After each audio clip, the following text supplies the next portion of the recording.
আমরা হচ্ছি ভাই গ্রামের ছেলে, ঠিক আছে? তো আমরা গ্রামের ছেলে যদি শহরে যাই, এরকম যদি ব্যায়াম করারগুলো থাকে তাহলে তো একটু ফাজলাম করবো, এটা তো মানা যায়, ঠিক আছে?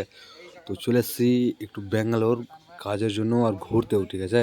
তো একটা ব্যাঙ্গালোরের সরকারি পার্কে কিন্তু আমরা গেছিলাম। ওখানে দেখছি যে বিভিন্ন ধরনের মানে বডি ফিটনেস করার জন্য ওরা যারা ওখানকার বাসিন্দা ওরা কিন্তু এগুলাতে ব্যায়াম টাইম করে। তো এখানে আমিও চলে আসলাম। তো এটা হচ্ছে তোমার ট্র্যাক্টর বলছি, কিন্তু এটাতে তোমার কি হবে ওটা আমি বুঝতে পারছি না, কিন্তু তোমরা দেখে বুঝতে পারো। দেখলে খুবই ভালো লাগছে, কারণ গ্রামের ছেলে প্রথমবার করছি। তো নির্মলা আমার পিছিয়ে দিকে চলে এলো, ঠিক আছে? কারণ আমরা প্রথমবার এসেছি বলে কিন্তু এত জোশে জোশে করছি। তোমাদেরকে অনেকটি দেখাবো, এটা তো দূরের কথা, এটার পরে তোমাকে আরেকটা দেখাবো, ঠিক আছে? তো এটা করতে আমাকে বেশ ভালোই লাগছে, তার জন্য একটু বেশি করে করছি, ঠিক আছে? কিন্তু শক্তি দিয়ে রাঁধতে হয়েছে, ঠিক আছে?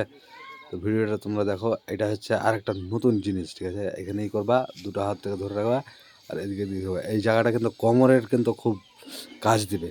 না হলে সকালবেলা ব্যায়াম করতে পারছি না অবশ্য, কিন্তু এই ব্যায়ামটা আর এই মেশিনটা যদি আমাদের দিকে থাকে তাহলে কিন্তু খুবই উপকারী, কিন্তু আমাদের দিকে তো নাই।